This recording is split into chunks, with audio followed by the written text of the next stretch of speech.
Shalom, selamat pagi, selamat hari Minggu semuanya. Seberapapun kita yang hadir pada pagi hari ini, kita mau tetap bersyukur dan bersuka cita. Dan kita semua percaya bahwa Tuhan yang kita sembah ada di tengah-tengah kita semua, amin. Mari kita bangkit berdiri Bapak Ibu, kita berikan pujian, penyembahan yang terbaik untuk Tuhan kita, Yesus Kristus. Terima kasih Tuhan Yesus. Segala pujian, hormat, kemuliaan hanya bagi Engkau Tuhan.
Kuduslah Tuhan namamu, kuduslah Tuhan namamu. Benar Tuhan, segala pujian hanya bagi namamu Tuhan. Kuduslah namamu Tuhan. Kami sungguh bersyukur dan berterima kasih kalau pagi hari ini kami boleh berada di tempat yang terbaik Tuhan. Di dalam gereja-Mu Tuhan. Kami bersyukur dan berterima kasih untuk sepanjang minggu ini Tuhan beri kami kesehatan, kekuatan sehingga kami boleh berada di tempat-Mu Tuhan. Terima kasih Bapa atas segala kebaikan dan kasih-Mu. Sebelum kami masuk lebih dalam lagi Tuhan. Apapun yang kami lakukan sepanjang minggu ini Tuhan. Apa yang tidak berkenan kepadamu Tuhan. Ketidaktaatan kami Tuhan. Pikiran kami, perbuatan kami, kelakuan kami, apapun yang kami kerjakan yang tidak berkenan kepadamu Tuhan, kami mohon ampun Tuhan. Sehingga kami boleh layak masuk dalam ibadah-Mu yang kudus pada pagi hari ini. Kami percaya hari ini lawatan Tuhan luar biasa atas kami semua Tuhan. Khususnya melalui firman yang akan disampaikan oleh hambanya Ibu Yanti Tuhan. Kami percaya Tuhan melawat setiap pribadi lepas pribadi yang hadir di tempat ini. Dan kami akan mendapatkan kemenangan berkat Tuhan yang melimpah atas hidup kami. Terima kasih Bapa. Terima kasih Tuhan. Engkau sendiri yang akan memimpin ibadah ini dari awal, pertengahan hingga akhir dari ibadah ini. Dan namamu yang kami tinggikan di tempat ini Tuhan. Tidak ada kuasa-kuasaan lain yang dapat mengganggu kami Tuhan. Kami patahkan semuanya dalam nama Yesus. Roh yang ada pada kami lebih besar daripada roh yang ada di sekitar tempat ini. Terima kasih Bapa. Kami akan mulai ibadah dengan doa yang Tuhan ajarkan kepada kami. Bapa kami yang ada di surga, dikuduskanlah namamu. Datanglah kerajaan-Mu, jadilah kehendak-Mu di bumi seperti di surga. Berikanlah kami pada hari ini makanan kami yang secukupnya. Dan ampunilah kami akan kesalahan kami, seperti kami juga mengampuni orang yang bersalah kepada kami. Dan janganlah membawa kami ke dalam pencobaan, tetapi lepaskanlah kami daripada yang jahat. Karena Engkau yang punya kerajaan dan kuasa dan kemuliaan sampai selama-lamanya. Semua yang percaya mari sama-sama kita katakan amin. Silakan duduk saudara. Terima kasih Tuhan Yesus. Terima kasih untuk kebaikan dan kesetiaan Tuhan di dalam hidup kami. Pagi hari ini Tuhan, kami mau nyatakan untuk selama-lamanya hanya Engkau Tuhan di dalam hidup kami. Sebab Engkau adalah sumber pengharapan kami, sumber kekuatan kami Tuhan. Kami siap beri yang terbaik pagi hari ini lewat korban syukur kami Tuhan. Terima kasih Bapa. Dalam anugerah-Mu, dalam naungan-Mu, ku dapat merasakan kemuliaan-Mu Tuhan. Kau yang menetapkan, Amin Tuhan. Kau yang mencurahkan kuasa dari tatamu, membangkitkan rohku. Selamanya Kau Tuhanku, yang terutama di hidupku. Tak akan ku lepaskan pengharapan di dalam-Mu.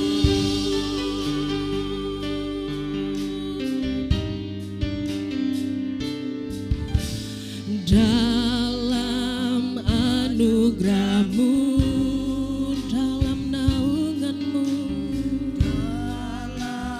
naungan-Mu, Kami percaya Tuhan. ku dapat merasakan kemuliaan-Mu Tuhan. Kau yang menetapkan, Kau yang mencurahkan, Kau yang mencurahkan kuasa dari tatamu, membangkitkan rohku. Selamanya Kau Tuhanku, yang terutama di hidupku. Tak akan ku lepaskan pengharapan di dalam-Mu. Selamanya Kau Tuhanku, yes Tuhan, yang terutama di hidupku. Tak akan ku lepaskan pengharapan di dalam-Mu. Saya undang Bapak Ibu berdiri. Selamanya Kau Tuhanku, yang terutama ada di hidupku. Tak akan ku lepaskan pengharapan di dalam-Mu. Selamanya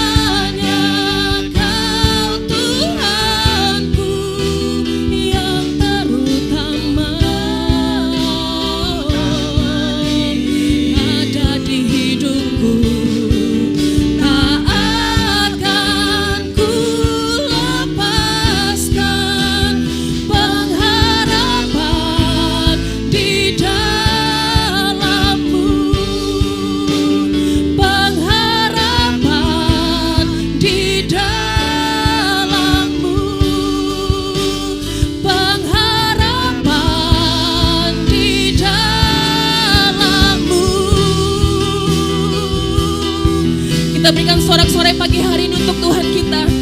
Mari kita angkat suara kita bagi Sang Raja kita.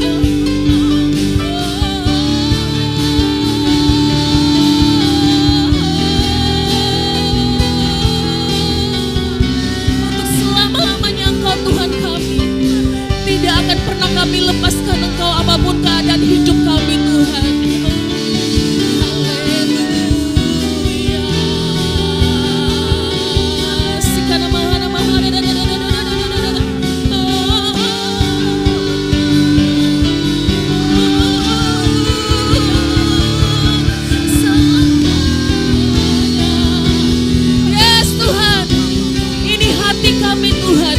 Kami nyatakan pagi hari ini Engkau Tuhan dalam hidup kami untuk selama-lamanya Tuhan.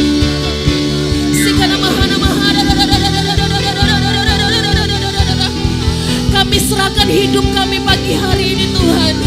Kami percaya Engkau sanggup Tuhan.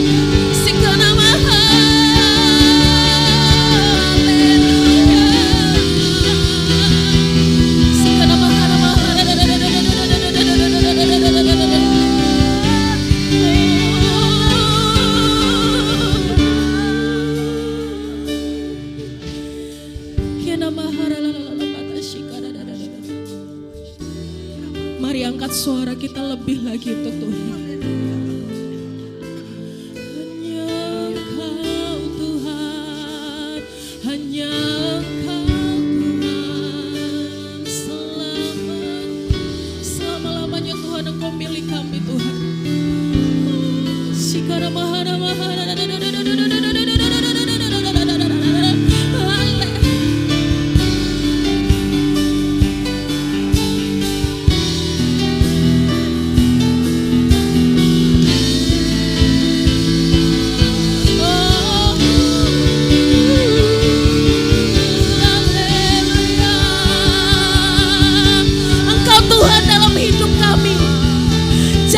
Lepaskan kami Tuhan.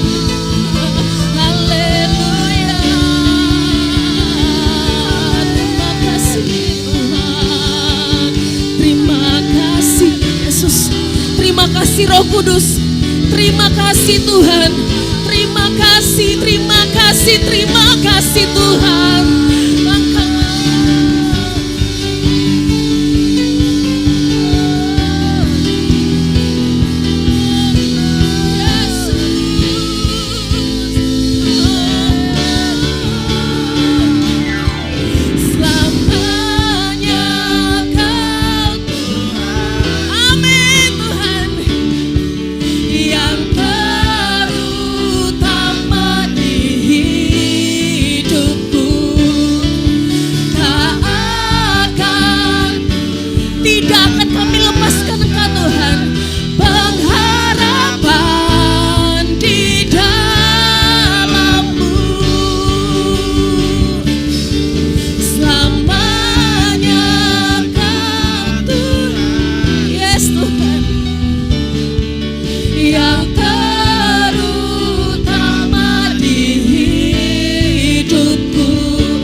Tuhan kami dalam hidup kami Tuhan. Yang siap lebih lagi memuji Tuhan, sama-sama kita katakan amin, amin, amin.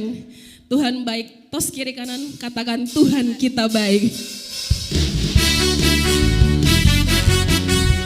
Mari datang dengan ucapan syukur pagi ini Bapak Ibu. Sebab Tuhan selalu baik dalam hidupmu dan hidupku.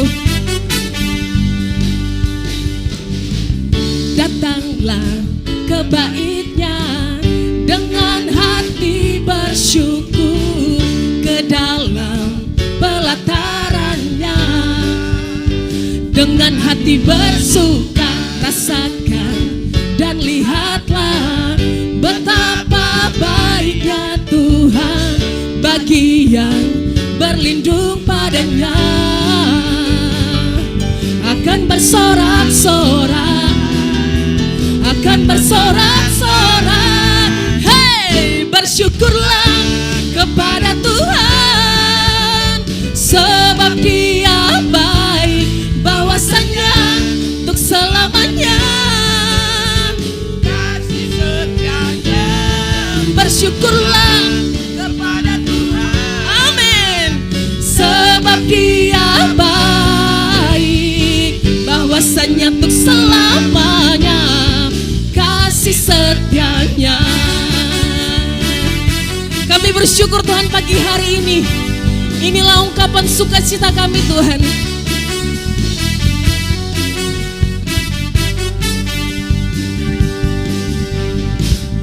Datanglah ke bait-Nya dengan hati bersyukur, ke dalam pelataran-Nya dengan hati bersuka.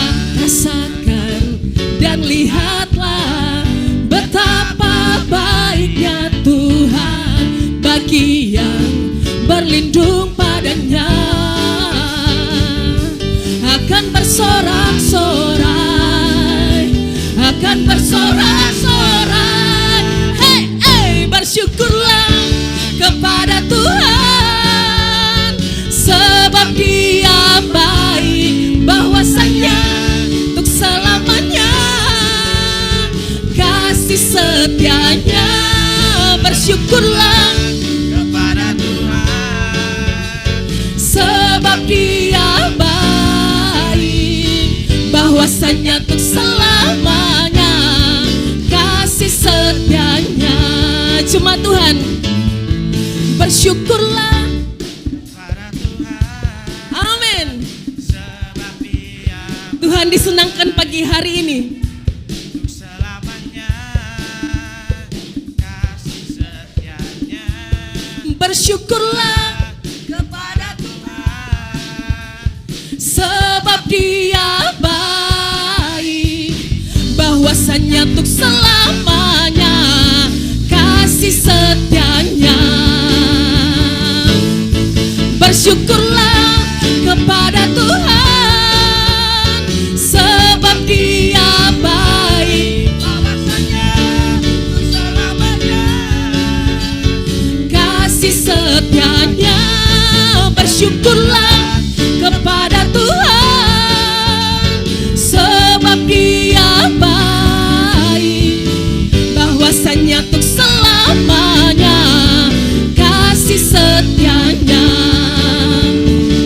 Bahwasanya untuk selamanya, bahwasanya untuk selamanya, bahwasanya untuk selamanya kasih setianya.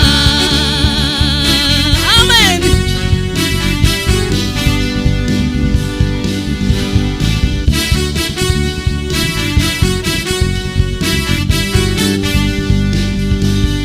Bersyukurlah, amin. Haleluya, haleluya. Wow, hari ini Tuhan sangat senang karena apa? Lihat jemaatnya semua mukanya berseri-seri karena Tuhan kita baik. Amin. Kita punya Tuhan yang hebat, lebih dari apapun juga. Yes.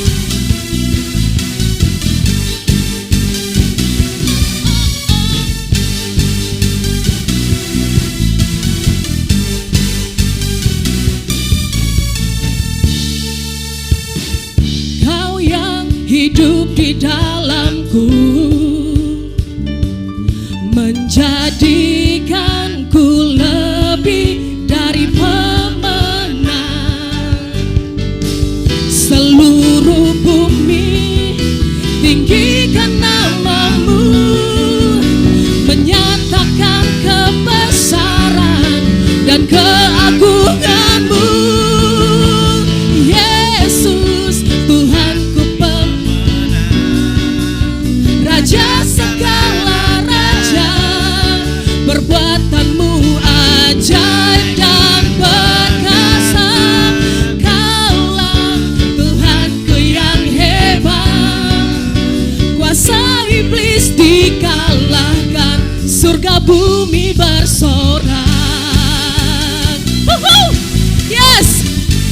percaya Engkau Tuhan kami yang hebat.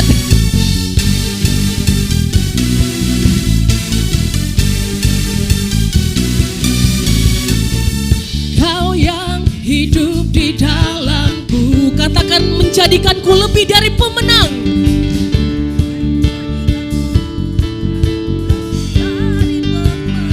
Amin. Seluruh bumi tinggikan namamu, menyatakan kebesaran dan keagunganmu. Yesus Tuhanku pemenang, Raja segala raja, perbuatanmu ajaib dan perkasa. Kaulah Tuhanku yang hebat, kuasa iblis dikalahkan, surga bumi bersorak. Yes, kami memuji Engkau Tuhan lebih dari apapun juga dalam hidup kami Tuhan. Sama-sama kita akan seluruh bumi. Seluruh bumi tinggikan namamu, menyatakan kebesaran dan keagunganmu. Yesus Tuhanku pemenang, Raja segala raja, perbuatanmu ajaib dan perkasa. Kaulah Tuhanku yang hebat, kuasa iblis dikalahkan, surga bumi bersorak. Kuasa iblis dikalahkan, surga bumi bersorak. Kuasa iblis dikalahkan, surga bumi bersorak. Amin. Yes, kami bersorak-sorai karena Engkau Tuhan. Amin. Amin. Amin. Yang bersuka cita boleh lambaikan tangannya. Haleluya. Silakan duduk Bapak Ibu. Puji nama Tuhan. Bapak Saudara, kita bersorak-sorai muliakan nama Tuhan, dan kita mau mengagungkan nama Dia. Hosena, Hosena bagi Sang Raja. Haleluya.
boleh berada di tempat yang terbaik, yaitu di rumahmu.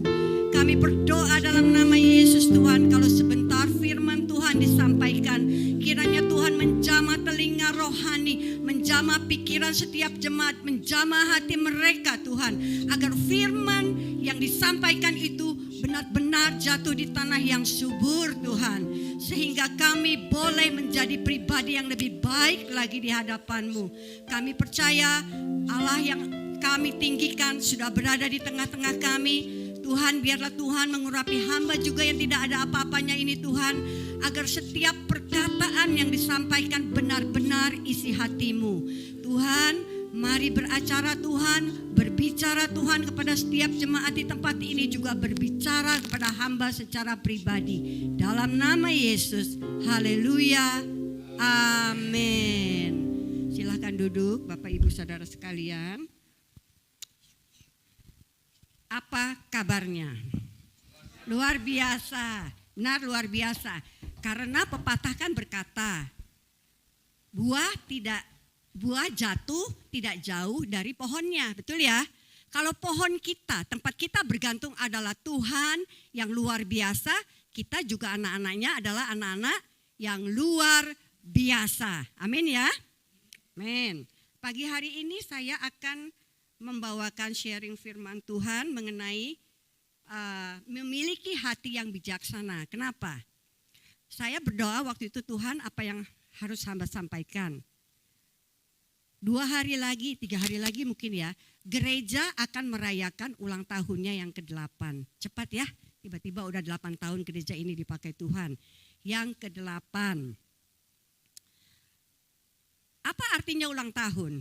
Kita bisa melihat dari 2 sisi ya, seperti kita melihat air di dalam gelas. Misalnya airnya itu setengah, kita bisa berkata, oh iya, saya sudah menjalani setengah dari kehidupan saya. Jadi kalau saya berulang tahun, umur saya bertambah 1 tahun. Tapi kita juga bisa melihat dari sisi gelas yang kosong. Berarti kalau kita diberikan 1 tahun lagi umur oleh Tuhan, berarti umur kita sesungguhnya udah dipendekkan 1 tahun, benar enggak? Makin dekat kita dipanggil Tuhan ya. Karena itu hari ini kita akan belajar bagaimana memiliki hati yang bijaksana untuk kita menjalani hari-hari ke depan, sehingga rencana Tuhan, rancangan Tuhan atas setiap kehidupan kita itu bisa terlaksana. Ya, kita akan belajar dari Mazmur 90 ayat 1 sampai 17. Dikatakan Allah adalah tempat perlindungan yang kekal. Dalam perikop ini kita diingatkan bahwa hidup di dunia ini sementara. Sementara, sangat singkat ya. Hanya saja sepenggal perjalanan menuju kekekalan. Jadi di dunia ini kita cuma sementara, hidup kita yang sesungguhnya adalah bersama Tuhan di surga, di kekekalan ya. Kemudian diingatkan bahwa kita ini adalah manusia yang rapuh. Kita ini bisa berbuat kesalahan, bisa jatuh dalam dosa. Karena itu Tuhan akan mengingatkan kita, bahkan murkanya, hukumannya akan jatuh kepada kita kalau kita tidak berjalan sesuai rancangan dan rencananya. Untuk apa? Yaitu Tuhan mau kita semua tiba di surga bersama-sama dengan Bapa di surga. Jadi kita tidak terhilang. Ya, jadi tujuannya kita diingatkan bahwa kita harus berjalan sesuai dengan kehendak dan rencananya supaya kita pada akhirnya kita bisa bersama-sama dengan Bapa di surga. Memiliki hati yang bijaksana, kita harus menjalani ya, saya bilang menjalani 4 hal ini untuk mendapatkan hati yang bijaksana ya. Yang pertama, 4 hal yang harus kita lakukan ya. Yang pertama adalah menjadikan Tuhan satu-satunya tempat perteduhan kita. Menjadikan Tuhan satu-satunya tempat perteduhan kita. Yang kedua, menyadari kerapuhan manusia. Jadi satu-satunya Tuhan tempat perteduhan kita. Kedua, menyadari kerapuhan manusia. Yang ketiga, menyadari dahsyatnya murka Tuhan. Dan yang keempat, yang terakhir, kita harus belajar menghitung hari-hari. Jadi hari ini kita belajar 4 hal supaya kita boleh memiliki hati yang bijaksana. Kita mulai dari yang pertama ya, menjadikan Tuhan satu-satunya tempat perteduhan kita. Kita baca firman-Nya di dalam Mazmur 90 ayat 1 dan 2. Doa Musa, abdi Allah. Tuhan, Engkaulah tempat perteduhan kami turun-temurun. Ayat 2, sebelum gunung-gunung dilahirkan dan bumi dan dunia diperanakkan, bahkan dari selama-lamanya sampai selama-lamanya Engkaulah Allah. Artinya apa ini? Allah itu adalah Alfa dan Omega. Dia ada sebelum dunia dijadikan dan dia ada setelah dunia itu udah gak ada lagi. Tetapi yang luar biasa, Tuhan juga menyatakan bahwa akulah Immanuel. Artinya apa? Allah yang menyertai kita. Jadi hidup kita ini, awalnya hidup kita ini Tuhan yang menciptakan, alfanya, kemudian akhir hidup kita, omeganya, tetapi Tuhan tidak meninggalkan kita sendirian. Dari alfa sampai omega, Tuhan ada bersama-sama dengan kita, menyertai kita. Itu Tuhan kita yang luar biasa ya. Amin. Di ayat pertama dikatakan, ini di Mazmur 90 ini ditulis oleh Musa ya. Doa Musa abdi Allah. Jadi Musa memposisikan dirinya, menempatkan dirinya sebagai abdi Allah. Dan dia berkata, Tuhan, Engkaulah tempat perteduhan kami turun-temurun. Apa itu abdi? Apa itu abdi? Abdi itu adalah seseorang yang mempunyai kewajiban untuk melakukan tugas dari yang memberi tugas. Betul ya? Kalau abdi negara artinya orang itu bertugas melayani masyarakat dan negara. Mungkin di sini ada enggak yang PNS atau tentara atau polisi, ada enggak? Oh puji Tuhan ya Pak David ya. Bangga enggak Pak menjadi PNS? Bangga ya. Karena kita bisa mengabdi kepada masyarakat, mengabdi kepada negara. Menjadi PNS itu sangat diidam-idamkan oleh banyak orang. Banyak orang loh. Terbukti dari apa? Setiap tahun ketika pemerintah membuka kesempatan untuk menjaring gitu ya. Orang yang baru untuk menjadi PNS, jutaan orang itu mendaftar. Jutaan orang. Bukan aja PNS ya, polisi, dan juga TNI ya, ketika membuka peluang banyak sekali orang yang mendaftar. Kenapa mereka tertarik menjadi abdi negara? Pertama, saya melihat bahwa adalah satu kebanggaan ketika kita bisa melayani negara atau masyarakat. Pertama. Yang kedua tentu karena kita menerima gaji, bukan? Gaji. Bukan gaji aja lah, bukan gaji pokok kalau abdi negara itu ya. Ada tunjangan-tunjangan lain. Dan juga tunjangan apa ya Pak? Pensiunan ya Pak, pensiunan. Ketika kita udah gak bekerja pun, kita masih tetap diberikan gaji oleh pemerintah loh. Jadi luar biasa, ditambah lagi dengan apa? Asuransi kesehatan, BPJS, tenaga kerja ya, kita dijamin oleh pemerintah. Saya bertemu dengan beberapa orang ya, orang tua yang sangat ingin sekali anaknya itu menjadi PNS atau menjadi polisi. Mereka bahkan sampai meminjam uang di bank loh. Supaya anaknya itu bisa masuk menjadi polisi atau tentara atau PNS. Saya nggak tahu uangnya untuk apa, saya nggak sebutkan ya. Tetapi ketika anaknya diterima, mereka itu bangganya luar biasa. Bangga banget gitu ya menjadi abdi negara. Kalau kita ini siapa? Seperti Musa berkata, aku adalah abdi Allah. Kita juga yang ada di tempat ini adalah abdi Allah. Maaf ya, bukan abdi gereja ya. Abdi gereja itu hanyalah pengerja gereja. Artinya mengerjakan pelayanan di dalam gereja. Kalau abdi Allah artinya kita melayani Tuhan. Ya, bukan hanya ketika kita di gereja, dalam kehidupan kita sehari-hari kita melayani Tuhan. Betul ya? Itu yang disebut abdi Allah. Oke. Firman-Nya di dalam Kolose 3 ayat 23, tidak usah ditampilkan. Dikatakan, apapun juga yang kamu perbuat, perbuatlah dengan segenap hatimu seperti untuk Tuhan dan bukan untuk manusia. Jadi kalau kita menjadi abdi Allah, dimanapun kita berada, Baik itu di pekerjaan sekuler kita, baik di pelayanan kita di gereja, lakukanlah itu seperti untuk Tuhan. Jadi harus maksimal. Karena Tuhan kita adalah Tuhan yang besar, yang berkuasa, dan kita harus melayani Dia dengan segala kemampuan kita. Betul ya? Dan sebagai abdi Allah kita harus tunduk pada setiap perintah Tuhan. Betul ya? Betul nggak? Tunduk. Jadi tidak melawan perintah-perintah Tuhan. Kalau masa jabatan PNS, mungkin sekarang saya nggak tahu ya, mungkin 58 sampai 65 maksimal. Kalau sebagai abdi Allah tidak ada batas umur, betul ya Bapak Ibu ya? Kalau menjadi PNS mungkin paling enggak kita harus lulus SMA. Ya, betul ya, 18-19 tahun. Kalau untuk menjadi abdi Allah tidak ada batasan umur. Pak Chandra mungkin ngerti ya, anak-anak teens, kakak-kakak teens itu umurnya baru berapa ya Pak? 14, 15. Dia sudah menjadi abdi Allah dengan mengajari adik-adik sekolah minggu itu. Betul ya? Jadi tidak perlu lulus SMA dulu, enggak. Kalau kita punya hati menjadi abdi Allah, seberapapun umur kita, kita bisa melayani Tuhan. Amin. Dan tidak ada batasannya. Enggak sampai 58, 65, enggak. Seumur hidup kita menjadi abdi Allah. Betul ya? Jadi bukan nanti enggak lah, udah berapa nih umur saya 60 nih, udah 65, udah stop. Enggak ada kata pensiun. Ya, jadi abdi Allah itu stop. Ketika kita dipanggil Tuhan, kembali ke rumah Bapa di surga. Puji Tuhan ya.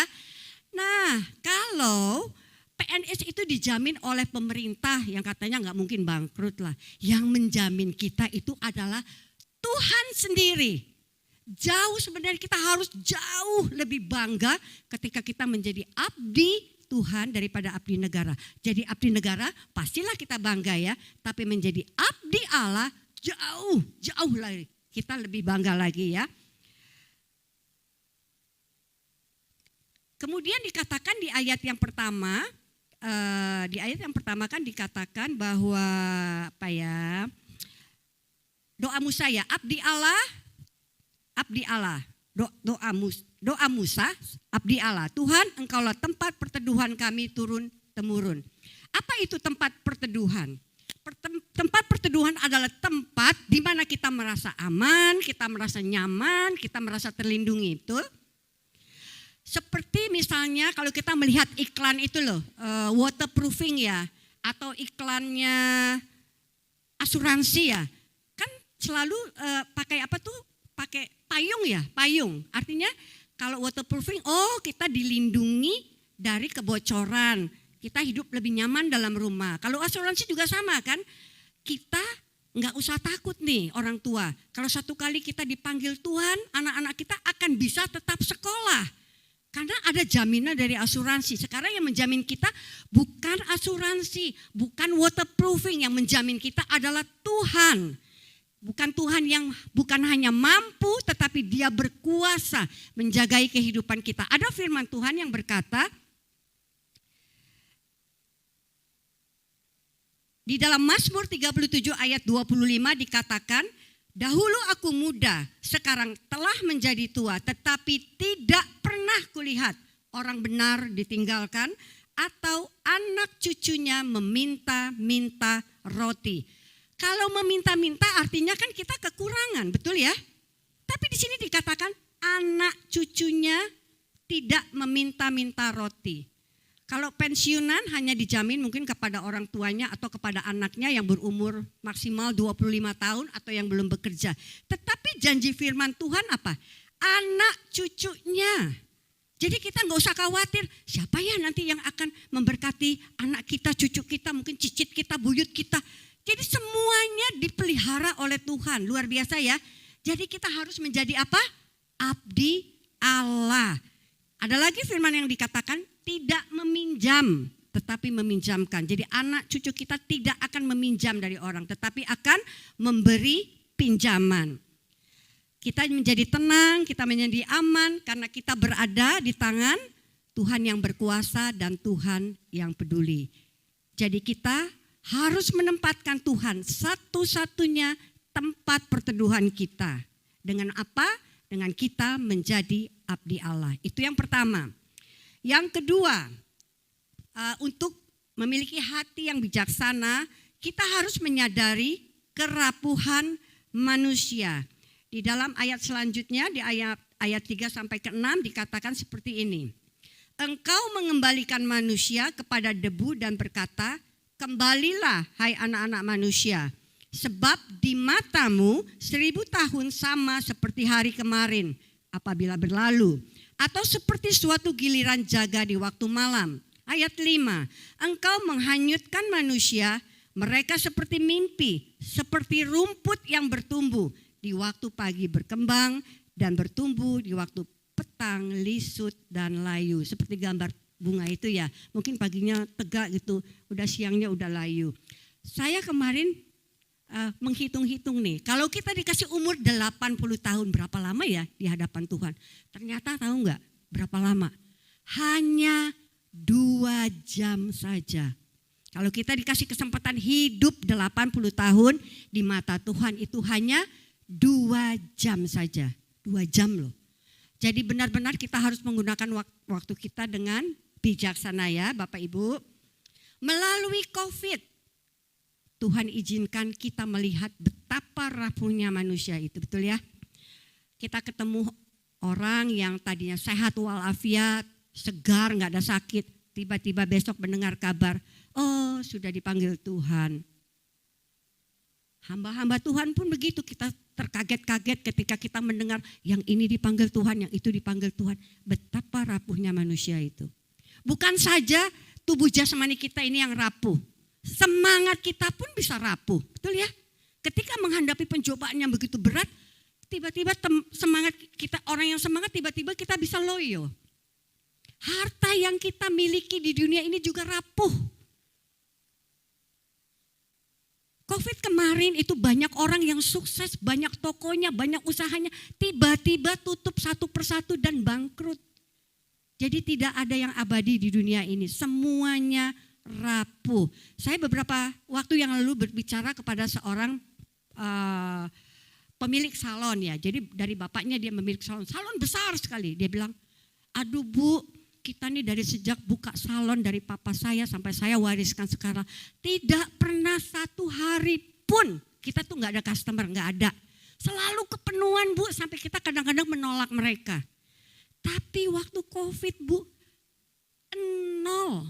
Bayangkan, yang tadinya nolak-nolak customer, sekarang 0 Bu. Sehingga rencana kita semuanya hancur berantakan. Kita mau bangun ini, bangun itu, uangnya habis.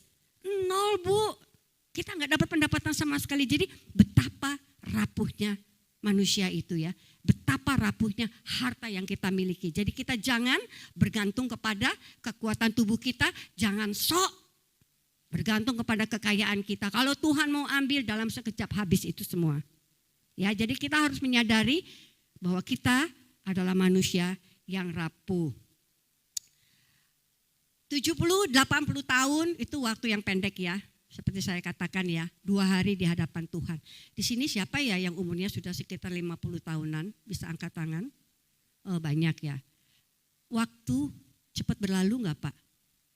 Cepat ya. Saya ingat anak-anak masih kecil-kecil, tiba-tiba sekarang mereka sudah menikah, punya anak, cucu saya pun udah SMA. Cepet banget gitu waktu berlalu. Ya. Tiba-tiba yang mungkin yang masih muda nih, tiba-tiba nanti kamu berasa loh, oh tiba-tiba 20 tahun kemudian, wah saya tiba-tiba udah menikah, punya anak, bekerja. Jadi waktu itu cepat sekali berlalu. Orang yang sudah menjelang ajal, mereka seringkali menyesal kalau ditanya apa yang kamu sesali. Kebanyakan dari mereka berkata gini, aduh aku menyesal kenapa ya waktu aku muda dulu aku tidak lakukan ini, aku tidak lakukan itu. Jadi banyak penyesalan karena mereka tidak melakukan apa yang seharusnya mereka lakukan. Ada kakaknya si bapak ini, Pak Gem bapaknya.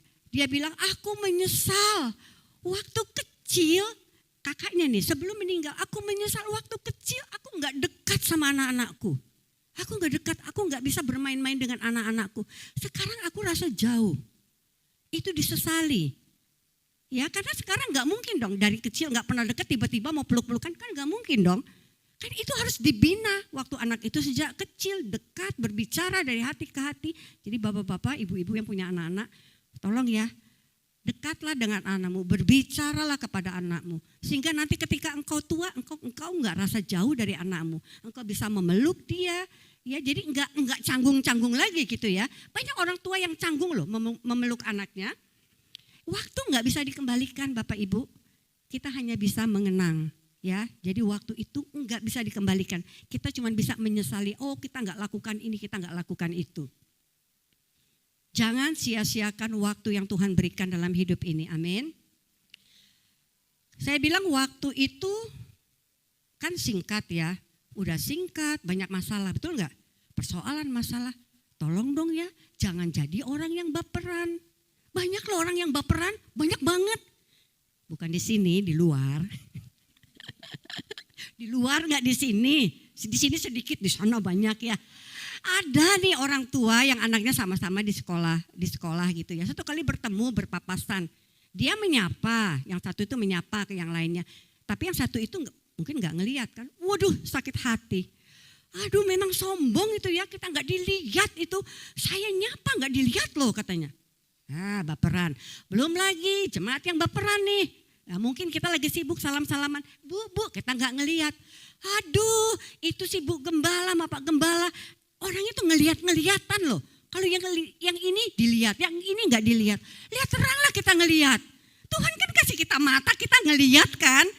Tuh jangan baperan ya Bapak Ibu ya. Belum lagi di pelayanan, oh ada lagi nih jemaat, tapi udah nggak di sini sekarang ya.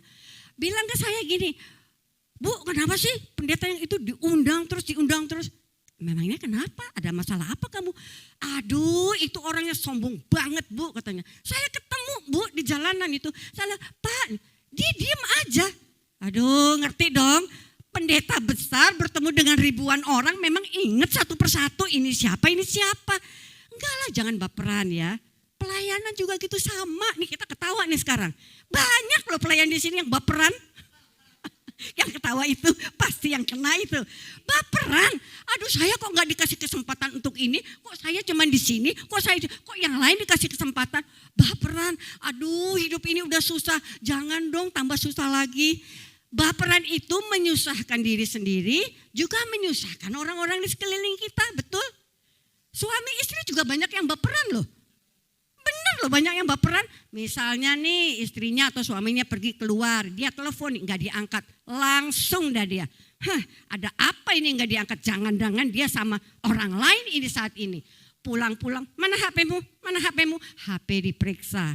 Aduh baperan, padahal suaminya nggak ngapa-ngapain loh di luar. Mungkin nggak kedengeran di tempat yang lagi riuh gitu ya. Nah itu baperan itu. Aduh, menyusahkan kita dan menyusahkan orang-orang di sekeliling kita ya. Jangan tambah ya kesulitan hidup kita untuk menjadi orang baperan ya. Lepasin itu semua ya. Lepasin hidup itu semua ya. Oke, itu yang kedua. Yang ketiga, menyadari dahsyatnya murka Allah. Kita baca Mazmur 90 ayat 7 sampai ayat yang ke-11. Kita baca ya, yang ke-7. Sungguh kami habis lenyap karena murkamu dan karena kehangatan amarahmu kami terkejut. Engkau menaruh kesalahan kami di hadapanmu dan dosa kami yang tersembunyi dalam cahaya wajahmu. Sungguh segala hari kami berlalu karena gemasmu. Kami menghabiskan tahun-tahun kami seperti keluh. Ayat 10, masa hidup kami 70 tahun dan jika kami kuat 80 tahun. Dan kebanggaannya adalah kesukaran dan penderitaan. Sebab berlalunya buru-buru dan kami melayang lenyap. Yang ke-11, siapakah yang mengenal kekuatan murkamu dan takut kepada gemasmu? Ayat-ayat ini diperkirakan ditulis oleh Musa dalam masa 40 tahun mereka mengembara di padang gurun. Sebagai hukuman atas ketidaksetiaan mereka, atas sungut-sungut mereka. Jadi yang harusnya ditempuh hanya berapa hari saja menjadi 40 tahun. Dan sebagian besar dari mereka yang berangkat dari Mesir tidak sampai ke tanah tujuan, tidak sampai ke tanah Kanaan. Mereka mati di padang gurun, anak-anak dan keturunan mereka lah yang bisa masuk ke tanah perjanjian.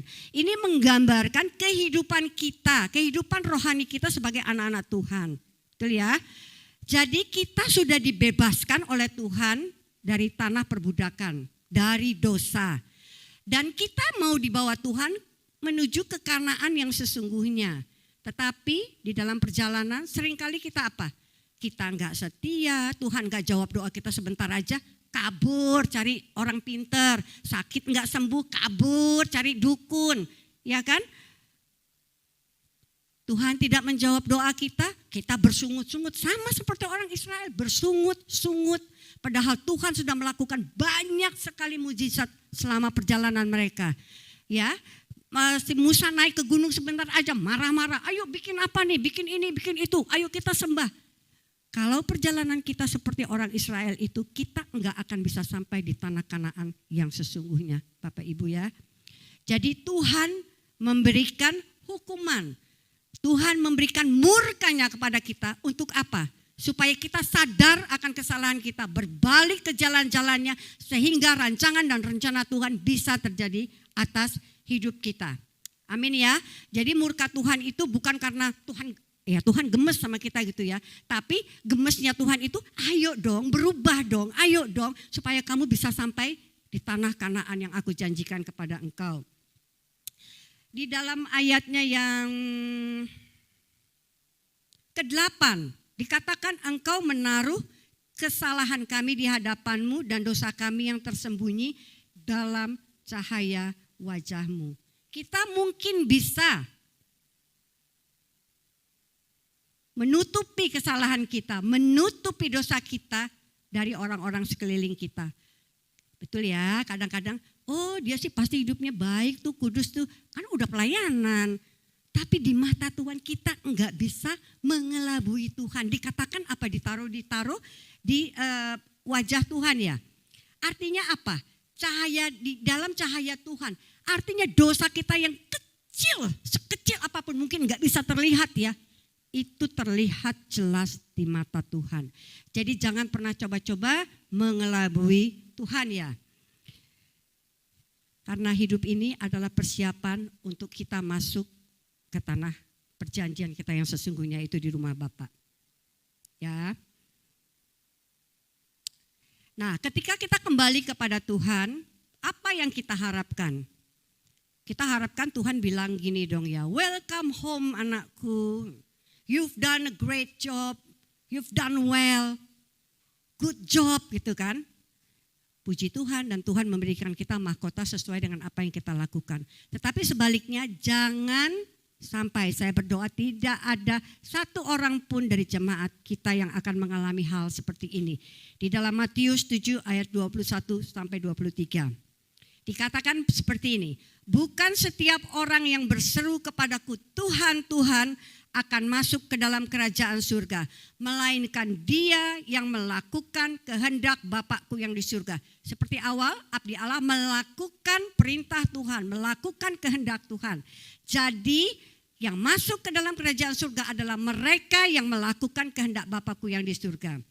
Ayat 22 dikatakan, pada hari terakhir banyak orang akan berseru kepadaku, Tuhan, Tuhan, bukankah kami bernubuat demi namamu dan mengusir setan demi namamu dan mengadakan banyak mujizat demi namamu juga. Dikatakan pada Tuhan berkata, ini yang sangat menakutkan sekali ya. Pada waktu itulah aku akan berterus terang kepada mereka dan berkata, aku tidak pernah mengenal engkau. Enyahlah daripadaku kamu sekalian pembuat kejahatan. Jadi dua hal yang Tuhan katakan kenapa? Aku tidak pernah mengenal engkau. Aduh, kalau Tuhan tidak mengenal kita gimana ya? Dan dikatakan kamu sekalian pembuat kejahatan. Ini berbeda dengan anak yang hilang itu ya. Anak yang hilang itu jelas. Dia ada bapaknya, anak yang bukan sulung ya, anak yang bungsu itu kan, dia ada bapaknya, tetapi dia lari dari rumah bapaknya dan kemudian dia kembali lagi. Jadi dari jauh pun bapaknya tahu, oh ini anakku gitu kan, disambutlah anak itu. Tetapi ini Tuhan berkata, aku tidak pernah mengenal engkau. Akhirnya artinya apa? Artinya kita tidak menjadi bagian dalam kerajaan Allah. Aduh, menyeramkan banget ya kalau kita tidak menjadi bagian dalam keluarga Allah ya. Dan dikatakan apa? Engkau sekalian pembuat kejahatan. Kita dikatakan, padahal dikatakan di ayat sebelumnya, Tuhan aku kan bernubuat demi namamu. Aku kan mengusir setan demi namamu. Kok Tuhan katakan pembuat kejahatan? Saya berpikir apa ya Tuhan ya, yang membuat Tuhan berkata ini kita pembuat kejahatan. Yang pertama tadi ya, kita belum menjadi anak Tuhan. Kita melayani Tuhan, kita melakukan pekerjaan Tuhan ya, bukan melayani Tuhan, melayani pekerjaan Tuhan. Tetapi mungkin kita belum bertobat, kita belum menjadi anak Tuhan. Yang kedua, kita melayani, kenapa Tuhan bilang pembuat kejahatan? Kita mencuri kemuliaan Tuhan. Kita melakukan itu bukan untuk memuliakan Tuhan, tetapi untuk diri kita sendiri, mengambil keuntungan untuk diri kita sendiri. Jadi saya percaya tidak ada di tempat ini ya. Tidak ada, sesungguhnya bukan tidak mengaku ya, tidak ada yang seperti itu di tempat ini. Aku percaya bahwa semua yang melayani tempat ini sudah bertobat, sudah menjadi anak Tuhan dan melayani Tuhan dengan sungguh-sungguh, tidak mencuri kemuliaan Tuhan. Amin. Ada satu perikop ya, tentang hal pengajaran yang sesat ya, di dalam, oh ya ini ya, yang tadi itu ya, bahwa kita akan diusir dari hadapan Tuhan ya, itu peringatan untuk kita hati-hati terhadap pengajaran, karena judulnya itu hal pengajaran yang sesat. Jadi kita harus hati-hati kepada pengajaran yang sesat atau pengajaran daripada nabi-nabi palsu. Kan kita banyak dengar tuh yang lalu-lalu ada sekte yang orang-orangnya dikumpulkan, kemudian dikatakan dia pakai firman Tuhan loh, sebentar lagi Tuhan akan datang, ayo kita berkumpul, ayo kita minum racun sama-sama, kita mati sama-sama, kita bertemu dengan Tuhan sama-sama. Itu kan pengajaran sesat ya. Tetapi jangan salah loh, kita pun bisa menjadi pengajar yang sesat untuk diri kita, betul enggak? Kita bisa menjadi pengajar yang sesat untuk diri kita. Karena apa? Kita menafsirkan firman Tuhan tidak seperti yang Tuhan maksudkan, tetapi kita menafsirkan sesuai dengan keinginan kita. Betul ya? Kan banyak orang mungkin berkata gini, aku kan dosa, jatuh bangun. Kan Tuhan Maha Pengampun. Jadi kalau aku datang, kan Tuhan pasti ngampuni. Jadi dia habis minta ampun, berbuat dosa lagi. Minta ampun, berbuat dosa lagi. Dan dia tetap melayani Tuhan seolah-olah dia kudus. Jadi itu adalah kita disesatkan oleh pemahaman kita yang salah. Ya, jadi Tuhan itu benar, Tuhan itu Maha Pengampun. Tetapi Tuhan itu tidak mau dipermainkan. Jangan lakukan dosa yang sama berulang-ulang. Artinya engkau bukan jatuh, itu sih bukan jatuh dalam dosa, itu hidup dalam dosa. Dan itu sangat tidak berkenan di hadapan Tuhan. Amin ya. Oke, yang keempat, belajar menghitung hari-hari. Ayat 12 dikatakan, ajarlah kami menghitung hari-hari kami sedemikian hingga kami beroleh hati yang bijaksana. Pada bagian hampir akhir ini Musa berseru, Tuhan ajarlah kami menghitung hari-hari kami supaya kami beroleh hati yang bijaksana. Apa artinya menghitung hari-hari? Menyadari bahwa kita ini hidup cuma sementara ya, 70 tahun, kalau kuat 80 tahun. Maka kita harus hidup berhati-hati ya. Karena tidak seorang pun tahu kapan kita kembali atau kapan kita dipanggil oleh Tuhan. Kita seperti orang yang berbaris menunggu giliran kita. Kalau Tuhan bilang, kamu kembali kita ya. Enggak perlu tua, yang muda pun seperti itu. Saya mempunyai keponakan, waktu itu umurnya sekitar 50 tahun lebih sedikit lah ya. Pagi-pagi dia tinggal sama mamanya, kakak saya. Dia duduk ngobrol-ngobrol, terus dia bilang, aduh mah capek ya, mau tidur dulu di atas sebentar. Dia naik ke atas, ya dah mama juga mau masak, kata, nanti kamu turun ya makan. Naik ke atas dan dia tidak pernah turun. Jam 12, ini makanan udah tersedia, kemana ini anak ya? Kakak saya naik ke atas dan dia sudah meninggal. Jadi kita tidak pernah tahu kapan kita dipanggil Tuhan. 2 minggu yang lalu ketika Imlek ya, anak saya temannya ada yang pernah sekolah di Melbourne, ya masih muda, umur 33 lah ya. Tinggal di Maumere, kemudian mau merayakan Imlek di Surabaya. Jadi dia datang dengan istri dan 2 anaknya tinggal di hotel. Malam sebelumnya dia bertemu nih dengan kawan-kawan yang dulu selama bersekolah bersama-sama. Ngobrol panjang lebar. Besok paginya istrinya ngabarin, suamiku meninggal dunia di kamar mandi. Jadi umur itu kita nggak pernah tahu Bapak Ibu. Jadi kita harus menggunakan hari-hari kita dengan bijaksana. Kenapa? Apa sakit jantung? Enggak katanya. Sepertinya GERD. Aduh kok zaman dulu kita nggak pernah ya dengar sakit GERD ya. Kok sekarang dikit-dikit GERD, dikit-dikit GERD. Ini kenapa? GERD. Dulu nggak ada loh. Dulu yang ada apa? Kanker, ya kan? Jantung. Ini sekarang GERD. Penyakit zaman now itu GERD ya. Jadi kita harus hati-hati ya Bapak Ibu Saudara sekalian ya. Kita nggak tahu loh, jangan pikir kita sehat walafiat. Ya itu artis kan yang sehat walafiat itu ya. Tiba-tiba plek, udah dipanggil Tuhan, innalillahi ya.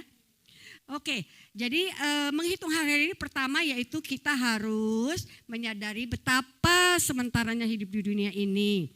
Yang kedua, mengingat kembali bagaimana kita menjalani dan menggunakan hari-hari yang Tuhan berikan. Apakah kita hidup selama ini takut akan Tuhan? Menjaga setiap langkah kita mengikuti arahan Tuhan. Atau sebaliknya kita melakukan hal yang sia-sia. Atau mungkin kita malah merencanakan yang jahat untuk orang-orang yang kita sebelin gitu ya. Gue sebel banget nih, kita rencanakan yang jahat untuk dia. Bagi anak-anak muda nih, di sini banyak ya anak-anak muda. Hati-hati. Anak muda itu biasanya apa? Curious, kepingin tahu, kepingin new experience, ya kan? Kepingin ngalamin itu. Kepinginnya kalian yang miring-miring itu bisa membawa si iblis datang dan menjerat kalian dan menjatuhkan kalian. Jadi hati-hati. Nih banyak anak muda di tempat ini ya. Bagi yang menikah pun, bukan anak muda aja, menikah pun hati-hati. Jangan melirik tetangga. Rumput tetangga biasanya lebih hijau, betul ya? Rumput di kita tuh kelihatannya kering gitu ya.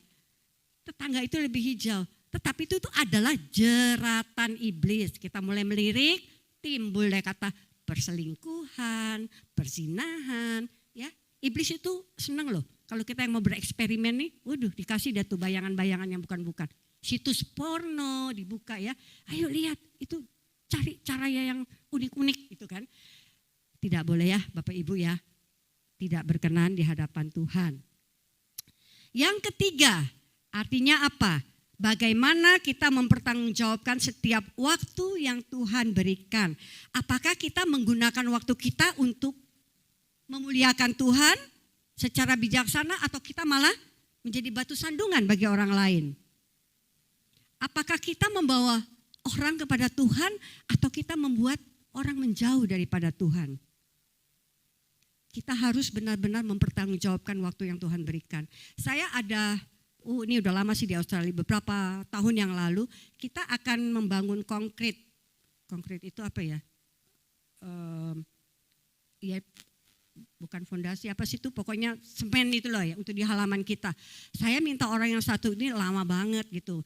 Ayo dong Greg ke tempat kita. Iya nanti sabar sampai berapa minggu. Akhirnya dia datang, kemudian dia kerjakan cuma 2 hari loh dia kerjakan. Pada waktu mau dibayar kita undang masuk ke dalam sini. Kamu kenapa sih kok susah banget, lama banget gitu. Kamu banyak kerjaan ya? Enggak, saya enggak banyak kerjaan. Loh kok kamu lama sekali? Dia bilang gini, saya itu dalam 1 minggu hanya mau ambil 1 job. Oh gitu, berarti kamu lebih banyak istirahatnya ya? Enggak, saya enggak banyak istirahat, saya menginjil. Jadi dia kerja 2 hari, kemudian 5 harinya dia menginjil gitu ya. Jadi hari-hari yang lain tuh dia menginjil. Tapi bicara punya bicara, akhirnya kita tahu bahwa dia adalah pengikut saksi Jehovah. Kita kalah loh. Saksi Yehova 2 hari kerja, 5 hari menginjil. Kalau kita 7 hari kerja, 2 jam mencari Tuhan di gereja. Kita kalah sama saksi Yehova.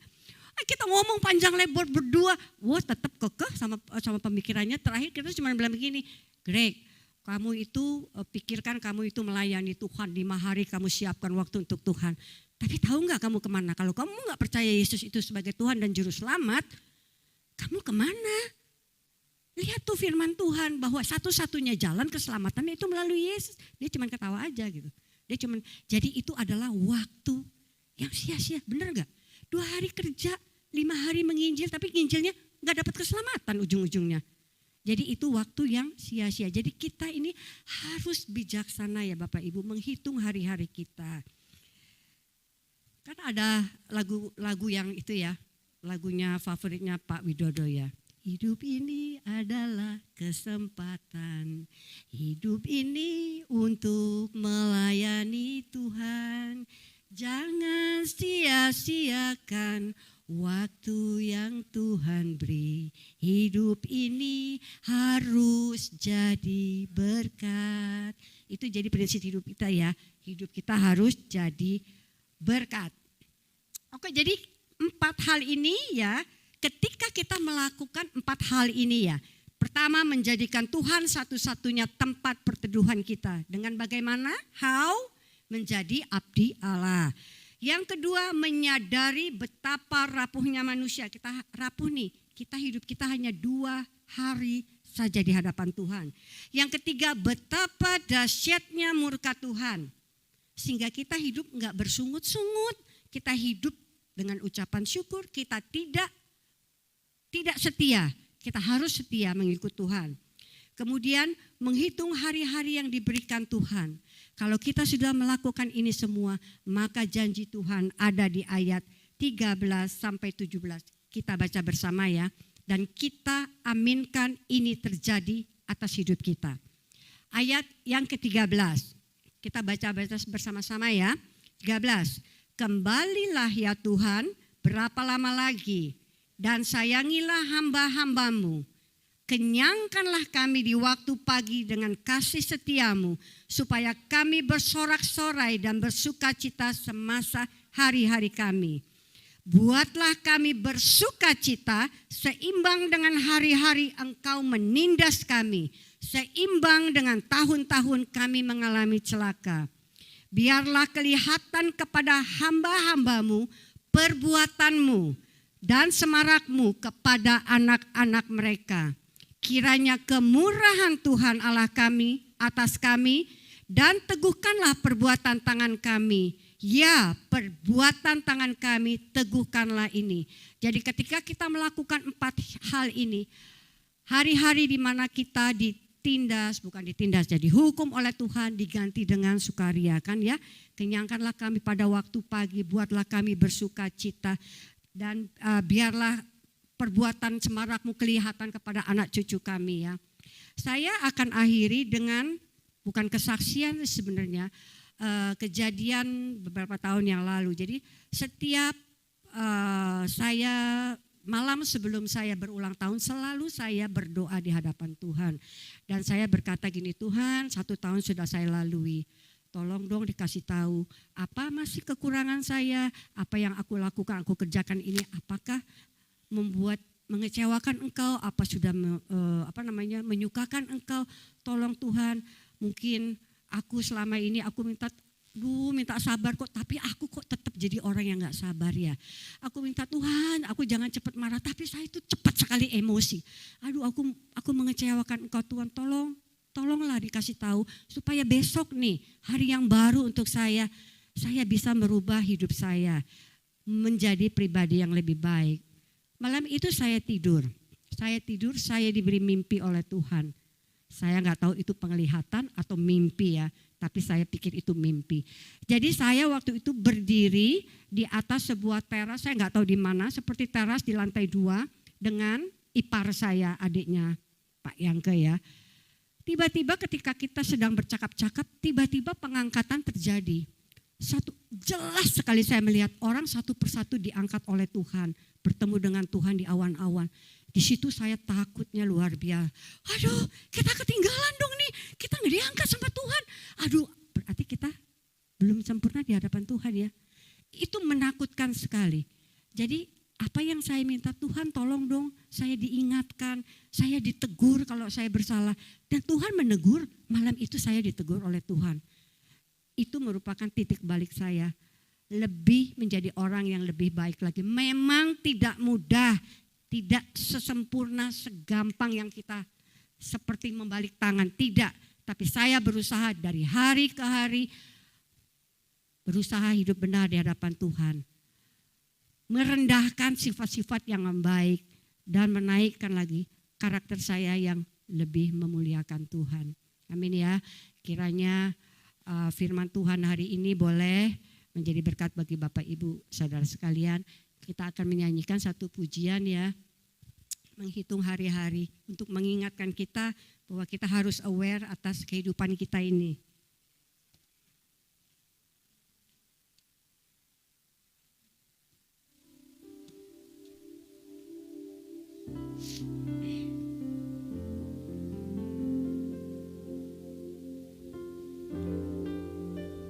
Nyanyikan ini sebagai doa kepada Tuhan ya.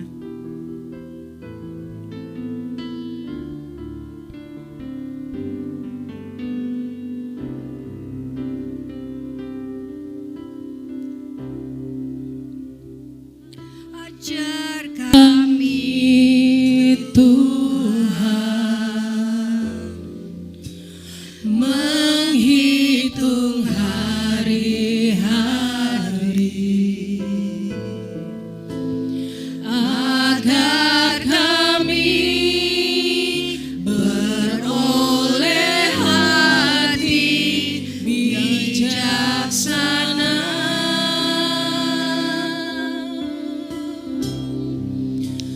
Ajar kami Bapa hidup dalam jalan-Mu, agar semua rencana-Mu digenapi. Katakan mulia. Mulialah nama-Mu Tuhan, benajaib jalan-Mu, pimpin kami di setiap waktu.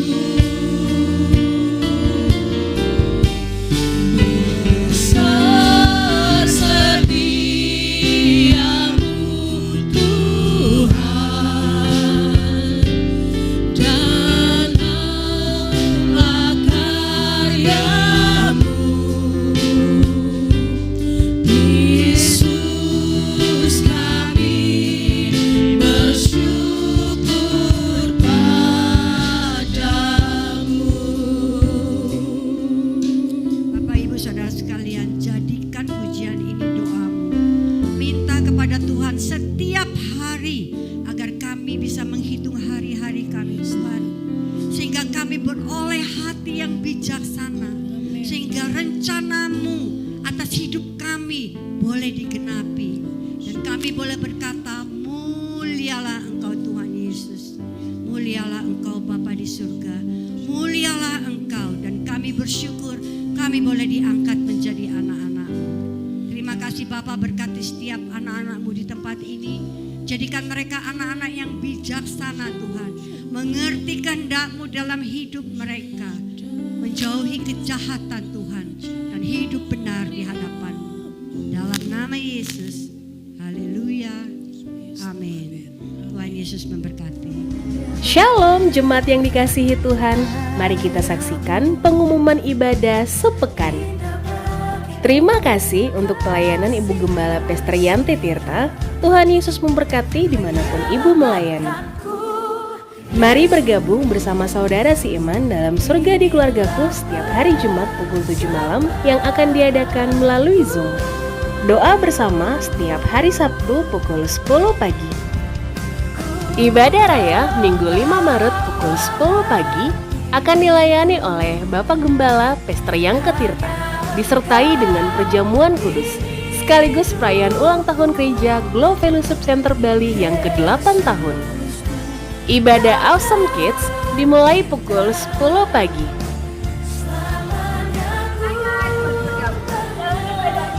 Ya pada Sabtu.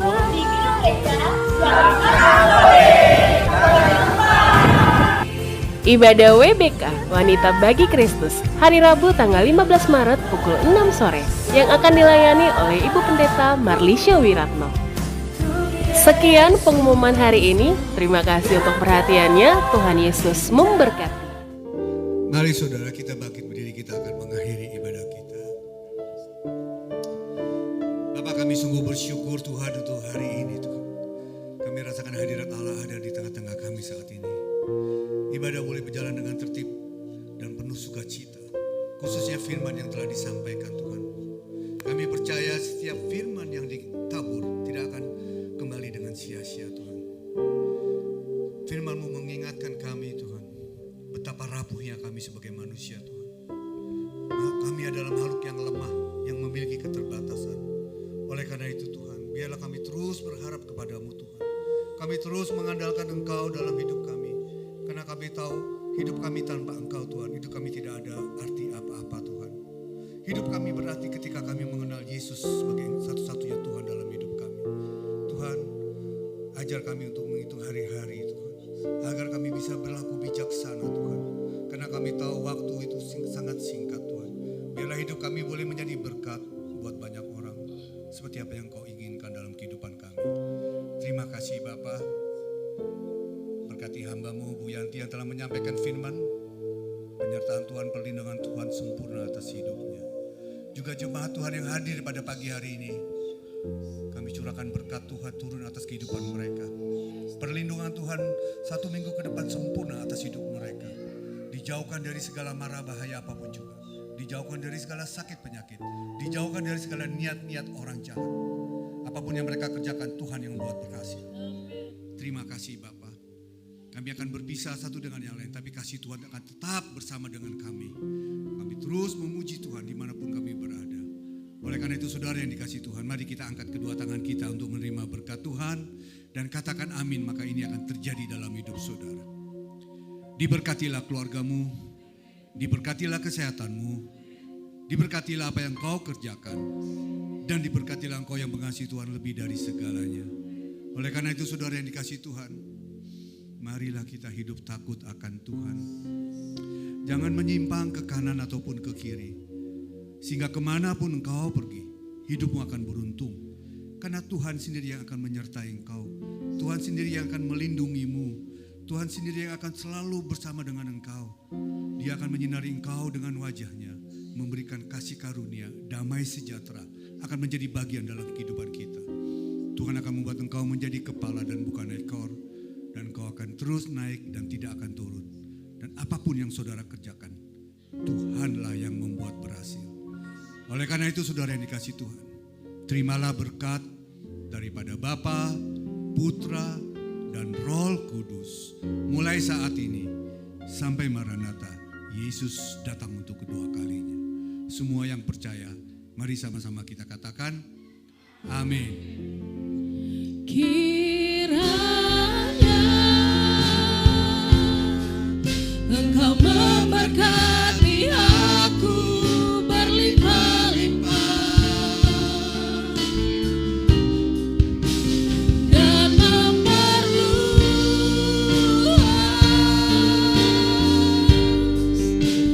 daerahku,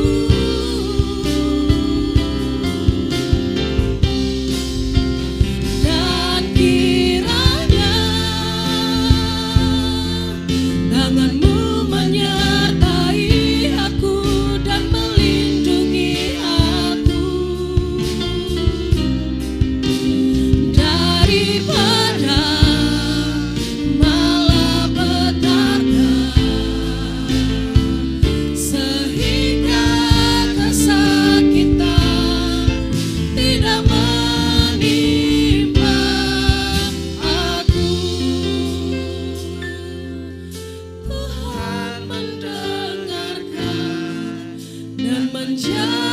jawab doaku.